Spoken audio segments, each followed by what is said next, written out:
Hi, my name is Jennifer Drobak, and I'm the Samuel R. Rosen Professor of Law at Indiana University Robert H. McKinney School of Law. My colleagues, Carrie Baker and Rigel Oliveri, and I made this video to introduce you to our new textbook, Sexual Harassment Law, History, Cases, and Practice, published in 2020 by Carolina Academic Press. Before we give you a brief description of the book, however, we want to introduce ourselves. In 1991, right after Anita Hill testified to the Senate about her experiences with then-Judge Clarence Thomas, I opened my own law firm to represent workplace targets of sexual harassment. Almost 10 years later, I returned to Stanford to earn my doctoral degree by writing the first textbook on sexual harassment law, the first edition of the book that we're discussing here today. In 2016, I published my second book, Sexual Exploitation of Teenagers. In sum, I've been practicing, researching, and writing and teaching about sexual harassment law for almost 30 years.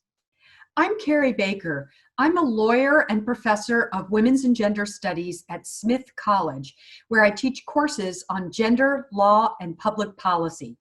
My first book about the women's movement against sexual harassment explored how women in the 1970s and 1980s organized against sexual harassment in the workplace and in educational institutions. My second book, titled Fighting the U.S. Youth Sex Trade, is about how activists organized against commercial sexual exploitation of young people in the United States over the last 50 years. My name is Rigel Oliveri. I'm the Isabel Wade and John C. Leida Professor of Law at the University of Missouri School of Law. I started my career as a trial attorney with the U.S. Department of Justice in the Civil Rights Division.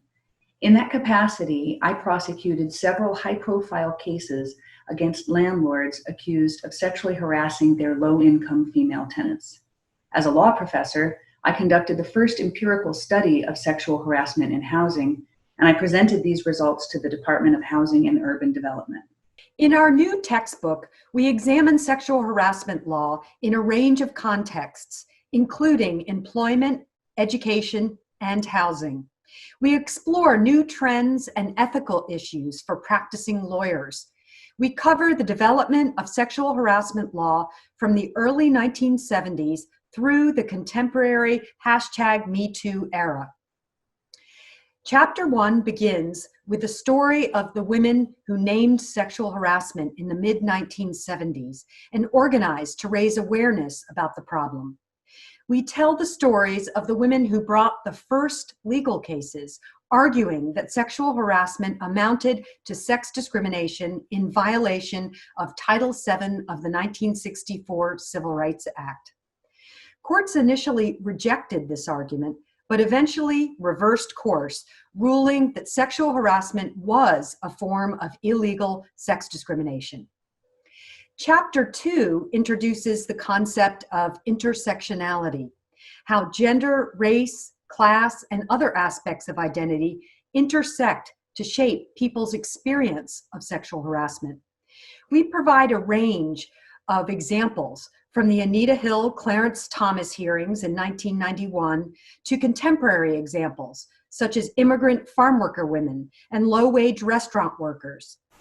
Focusing on these intersections, the book considers how institutional power enables sexual harassment and creates barriers to legal relief.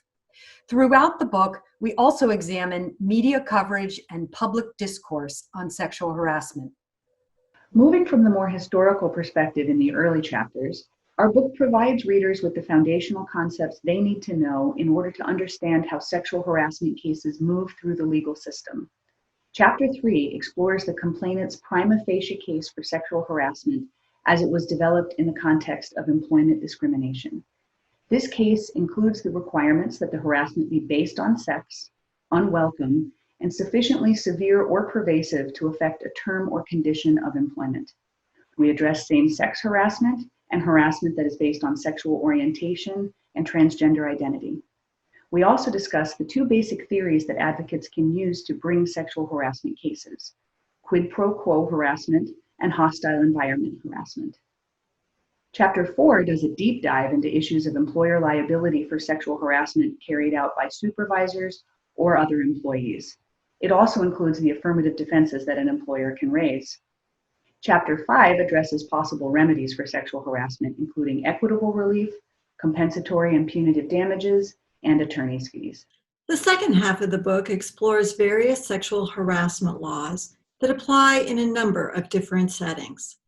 For example, Chapter 6 introduces Title IX of the Education Amendments of 1972 that prohibit discrimination and sexual harassment in schools. It reviews how the application of Title IX differs from the implementation of Title VII. It examines U.S. Supreme Court cases, off-campus harassment, and harassment of student interns. It considers Title IX's development under both the Obama and Trump administrations and the influence of the Gen Z student movement. Chapters 7 and 8 give similar consideration to the Fair Housing Act, Title VIII of the Civil Rights Act of 1968, and the Eighth Amendment to the U.S. Constitution.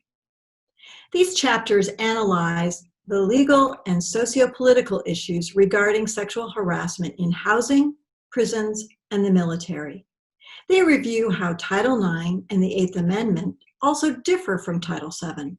Not only do these chapters highlight important cases, they also provide analysis by leading commentators on why these environments create unique risks for their respective populations.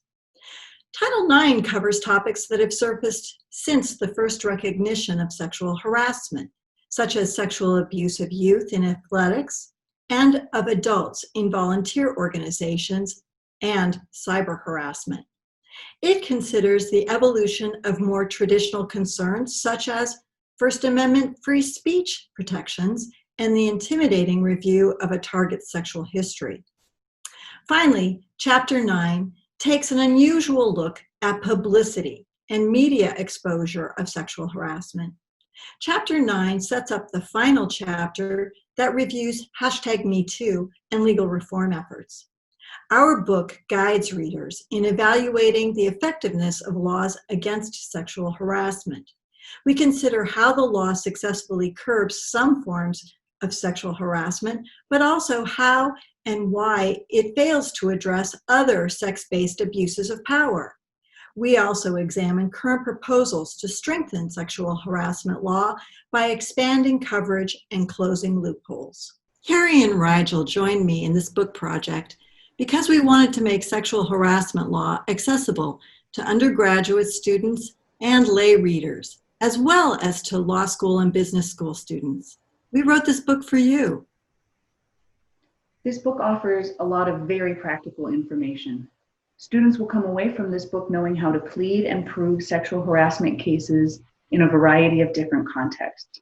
Readers will also understand the agency processes that shape and develop the law. At the same time, we also engage with feminist and intersectional theory and the history and movement politics that have led us to this point. We also anticipate the trends in sexual harassment advocacy that we see for the future. You can order the book through Carolina Academic Press. And because sexual harassment law is a dynamic, constantly evolving area of the law, we have a companion website and a Facebook page with the latest developments. If you have any questions, you can message us through our Facebook page. Thank you for joining us today.